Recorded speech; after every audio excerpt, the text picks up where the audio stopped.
Hello, Leos. All right, Leos, let's get to it. Let's get to it. Let's see what your cards have to say. Leos, we are still in the cycle. We are still in the cycle, right?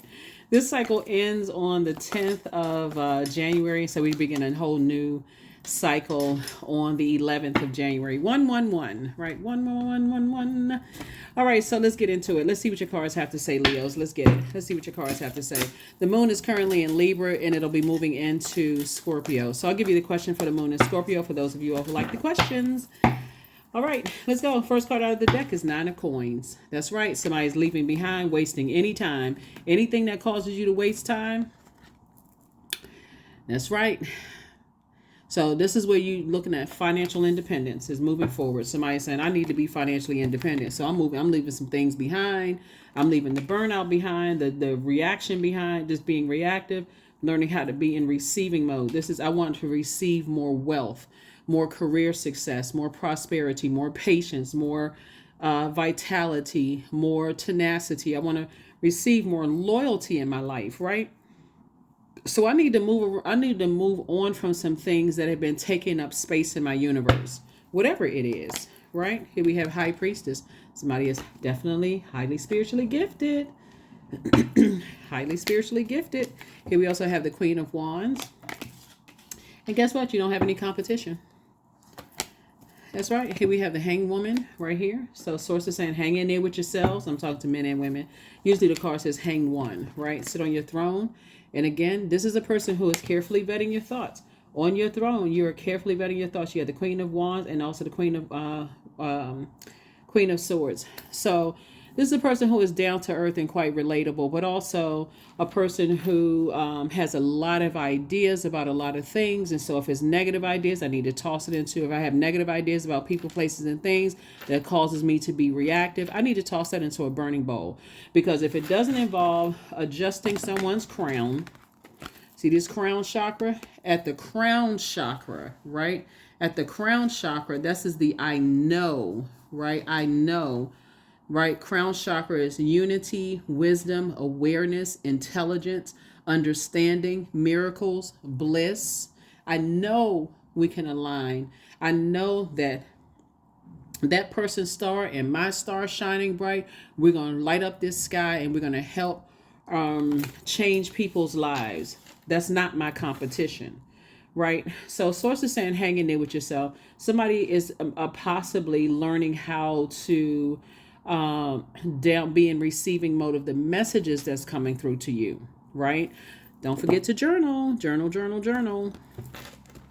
That's right. Be in receiving mode. What are those dreams telling you, right? Messages are coming through. And they're coming through clear as a bell now because Mercury is no longer retrograde. They're coming through very clear. So I have a whole, on the second channel, the knowledge channel, about retrograde for every planet, what it means, right? You can apply it to when it's station direct or retrograde. But it tells you about every single planet. So somebody's learning how to save themselves. Somebody's learning how to be your own knight in shining armor. You can save yourself, unhealthy friendships, unhealthy love relationships, you can save yourself from a whole lot of unhealthy, unnecessary feeling like people are harshly judging you. I see somebody breaking, this is right here, you breaking cycles, chains, and curses. This is attached to Pluto, right? And so where your head and heart may have been fuzzy with each other, somebody's like, okay, that throws things out of alignment. Like, for instance, let me give somebody an example of what I'm talking about. So let's say, for instance, you got two people that you work with and you're getting some kind of funny energy from both of them, but you can't really discern, like, I'm not really sure, like, I like both of them, but I feel like I'm not. Instead of you jumping to conclusions, source is saying to you, when you learn how to accept your gifts, your spiritual gifts, somebody is definitely clairvoyant, claircognizant, clairsentient, clairaudient, psychic ability. When you accept those things, that means that there's a lot of ways of getting to your gifts instead of just religion, which is very divisive, right? So, okay, my church is better than yours. My mosque or my temple is better than yours. What is your spiritual leader talking about? Mine was talking about this. Like, you're trying to get away from all of that and more I believe that's why some non-denominational churches that was birthed out of that. Let's bring everybody together. Like if that's if you attend church, but I believe that was the initial belief. It's like let's bring everybody together, black people, white people, whatever your skin color is, right? So different nationalities, different ethnicities. Let's bring everybody together under one, you know, and let's talk about source. So let's talk about the Most High God, right? And then the teachings and so on and so forth. But somebody is learning that there's more than one way of getting, your gifts and how you can help other people and help change people's lives. So source is saying it's not for the faint at heart. Because here we have the Eight of Cups right here. You can either land on and this is the year of 8. You can either land on the light side of 8, which is a person who has a clear vision. I want to help people. I know that's my purpose, is to help people, right? So I can't waste time on, I can't waste my time on low self-esteem, anxiety, who I believe is a narcissist. I can't waste time on that because that burns into my mission here on earth, right? And I have all these downloads and dreams. I want to journal them. I want to do all these things. And this is really how people start to sharpen their gifts. And so the dark side of the number 8 is succumbing to passive and powerless behavior, no matter what part of your life. And then also someone who is egotistical, materialistic, and forceful. So I definitely see you saving yourself. There's a lot of temptation here, 8 of Cups and also the Knight of Cups. Definitely a lot of temptation, here. And here we have the 9 of Wands, but I don't see you going back to being hurt, back into situations that you've come through, really hurt and deeply disappointed possibly with some situations. As a matter of fact, I see your compassion has increased. See, somebody's compassion has definitely increased. So come out of a situation where the enemy is definitely trying to tempt you to go back to something emotionally, trying to drain your emotions, trying to cut into your joy, your creativity, your sensuality, your fertility. Just doesn't want your gifts to grow. Like you're saying, I'm not going back to spaces where it's cutting into my fertility. So I want to sharpen my gifts. I want my gifts to grow. I don't want to be in spaces that stifle my growth, right? I know that I have your purpose, right? So you're breaking cycles, chains, and curses. Judgment card here, which is attached to Pluto. So yes, let's get these gifts going. Everybody is together, right? You got to look at it as, how can I help mankind? Your fight is not against a church. It's not against a temple. It's not against a mosque. It's not against that. You're trying to help better mankind. And what is your assignment? What is your assignment to help better mankind? Are you an attorney? Are you a doctor? Are you a painter? Are you a singer? Like what? Well, not to harshly judge it. And how can I help you adjust your crown? That's what Source is trying to tell somebody. How can I take action to help people to adjust their crown, right? I know, you know what your purpose is already. How can I help other people find theirs? So dance. Somebody may be a dancer. Here we have 18. 1 and 8 is 9. Somebody may like to dance or maybe a dancer yourself, right? But whatever it is, maybe that's the way you heal people, through dance, right? And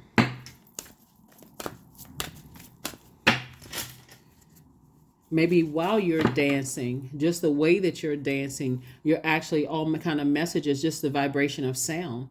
Maybe the messages are coming through to you that way. A lot of different ways messages come through. Here we have, my world has an abundance of love, trust, and compassion. That's right.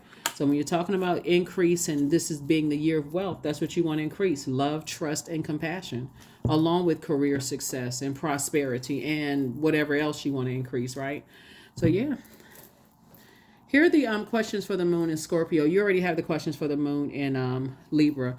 Questions for the moon in Scorpio, because Scorpio is no joke. It's going to dig deep and it's not going to stop before everything that's wounded and unhealthy is brought to the surface, so that you can release it and transform to your higher self. That's what I'm saying here. So I